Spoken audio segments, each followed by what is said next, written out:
సిద్ధాంతాన్ని పక్కన పెట్టి గౌరవాన్ని పక్కన పెట్టి మనోభావాలు పక్కన పెట్టి మాట్లాడితే నేను అనలేదే. తీమైన రికార్డు చూసుకోమనండి. ఇది చాలా దురదృష్టకరమైన పరిస్థితి.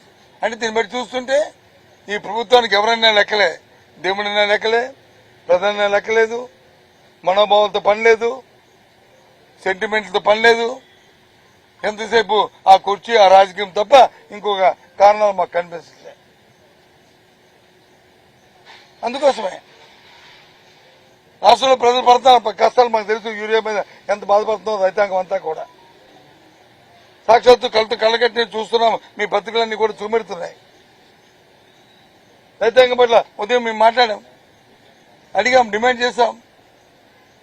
సరే చైర్మన్ గారు దాంతోపాటు సంబంధిత మంత్రి దాని మీద సమయం పెట్టుకుని చర్చిస్తున్నాం అంటే దాన్ని మేము అంగీకరించాం కదా.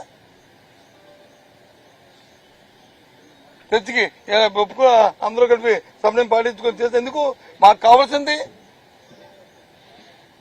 రాజకీయ లబ్ధి కాదు, ప్రజలకి ఏదైతే అవసరం తీరాలి, ప్రజలకు మేలు జరగాలి. ఇక్కడ జరిగిన ప్రతి అంశం, ప్రతి చర్చ, ప్రతి అంశం కూడా రాష్ట్ర ప్రజానికి మేలు జరగాలి, మంచి జరగాలి. వాళ్ళ మనోభావాల్ని మనం గౌరవించాలి, వాళ్ళ సెంటిమెంట్స్ ని మనం గౌరవించుకోవాలనే ఉద్దేశంతోనే మేము ప్రతి అంశాన్ని కూడా తీసుకుంటున్నాం. ఆ నేపథ్యంలోనే దురదృష్టం. అందుకే ఆ పరిస్థితి అక్కడ కనిపించలేదు. మంత్రి గారు బాధ్యతారహితంగా ఆయన ఇచ్చిన సమాధానం కానీ మరి మిగతా విషయాలు చేస్తున్న కార్యక్రమం చూసి ఇవాళ వాకౌట్ చేసి బయటకు వచ్చాం. దాంతోపాటు ఏదైతే ఆ రోజు వైకుంఠ ఏకాదశి నాడు 2 రోజుల కార్యక్రమాన్ని 10 రోజులు పెట్టారు.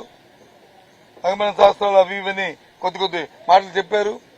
వాళ్ళని అడిగాం, మరి ఇప్పుడు రాబోయే కాలంలో మరి మీ తాలూకా కార్యాచరణ ఏంటి, ఏ విధంగా ఉండబోతుంది, దానికి కూడా సమాధానం చెప్పని అడిగాం. ఎందుకు?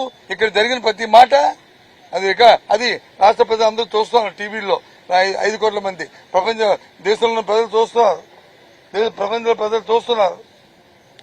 వాళ్ళకి అవసరమో ఈ ప్రశ్నకి సమాధానం లే. చాలా దురదృష్టకరం. అందుకే అంత బాధ్యతగా బాధ్యత మరిచి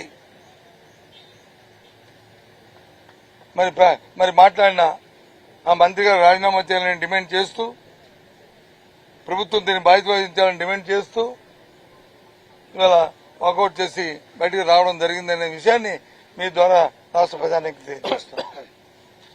ఓకే, అది రేపు చెప్తాను.